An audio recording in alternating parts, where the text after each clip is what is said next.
کیا دو سجدوں کے درمیان شہادت کی انگلی اٹھانا سنت سے ثابت ہے؟ یہ کچھ سلفیوں نے کام شروع کیا ہے. یہ روایت ایک ہے مسند امام احمد میں، لیکن اس میں سفیان ثوری مدلس ہیں اور ان سے روایت کر رہے ہیں، لہذا یہ روایت ہی ضعیف ہے. دو سجدوں کے درمیان انگلی اٹھانے والی روایت ضعیف ہے. تشہد میں ہی انگلی اٹھانی ہے، اور تشہد میں انگلی اٹھانے کا طریقہ آپ یہ یوٹیوب پہ لکھیں، میرا کلپ ٹاپ پہ کھلے گا، اس میں نے پورا طریقہ اس حوالے سے بتایا. دو سجدوں کے درمیان والی روایت سفیان ثوری کی تدریس کی وجہ سے ضعیف ہے، اور یہ وہی سکم ہے جو بغیر رفع الیدین والی روایت ابن مسعود والی میں ہے، اس میں بھی سفیان ثوری مدلس ہے. اب یہ اہل حدیث سے پوچھنا چاہیے کہ اللہ کے بندو، ایک جگہ ایک روایت کو ضعیف کہہ رہے ہو اور اسی سند کی دوسری روایت آ رہی ہے آپ کے، اس کو آپ صحیح کہہ کے اس پہ چل رہے ہیں، تو یہ غلط ہے. آخری تشہد میں بائیں ٹانگ دائیں ٹانگ کے نیچے سے رکھنا ذرا مشکل ہے، کیا حنفی طریقے سے رکھ سکتے ہیں؟ وہ حنفی طریقہ نہیں ہے، وہ بھی نبی علیہ السلام کا ہی طریقہ ہے. 2 رکعتوں کے بعد تو آپ تشہد جس طرح بیٹھتے ہیں 4 رکعت والی میں، اس طرح 4تھی رکعت کے بعد بھی بیٹھنا اس کے لیے جائز ہے جس کے لیے بیٹھنے میں پرابلم ہو. تورک بیٹھنے میں، یہ تورک ہے نا، یعنی دایاں پاؤں کھڑا کر کے بائیں کو اس کے نیچے سے گزار کے. تورک کا ایک دوسرا طریقہ بھی ہے کہ دونوں پاؤں ایک طرف نکال دیں، جس طرح کہ حنفیوں کی عورتیں نکالتی ہیں، وہ بھی سنت ہے.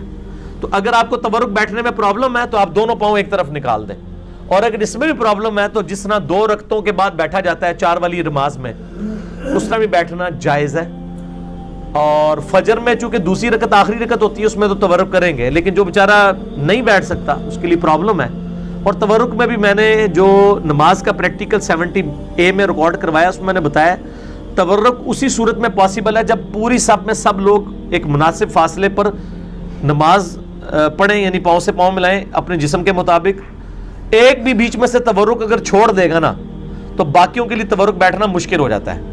لہٰذا نبی علیہ السلام تو ہمیشہ تورک اس لیے بیٹھ لیتے تھے کہ آپ جماعت کروا رہے ہوتے تھے، آپ کو کوئی پرابلم نہیں تھی ہوتی دائیں بائیں سے، لیکن مقتدیوں کے لیے ایشو ہو جاتا ہے. اور یہ بھی صحیح حدیث کے اندر ہے کہ اپنے بھائی کے لیے نرم ہو جاؤ. ویسے بخاری مسلم میں آیا ہے کہ نبی علیہ السلام نے فرمایا کہ خوب کھل کے یعنی سجدہ کیا جائے، لیکن جب جماعت کے لیے آپ نے فرمایا پھر کھل کے نہیں کرنا، پھر آپ نے یوں سمٹ کے ہی سجدہ کرنا ہے، کیونکہ اس میں پھر ساتھ والوں کو تکلیف ہوگی. اچھا جی، پچھلی دفعہ آپ نے اللہ کے 4 روپ بتائے تھے اور محمد کے بھی 4 روپ بتائے تھے، لیکن محمد میں دوسرے میم پر شد آتی ہے جس سے 5 روپ بن جاتے ہیں. اس طرح نہیں بن جاتے ہیں، لکھنے میں تو وہ، پڑھنے میں ضرور آپ کہہ سکتے ہیں. باقی حروف تہجی جو ہے اس کے روٹ ورڈ جو ہے میم ہا میم دال ہی ہے.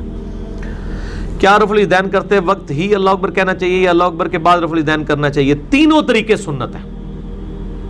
احادیث جب ہم نے پڑھی ہیں ابو داؤد ترمذی میں بھی اور بخاری مسلم میں بھی، رفع الیدین کے ساتھ بھی اللہ اکبر کہہ سکتے ہیں، پہلے اللہ اکبر کہہ کے بعد میں رفع الیدین کر سکتے ہیں، پہلے رفع الیدین کر کے بعد میں بھی اللہ اکبر کہہ سکتے ہیں.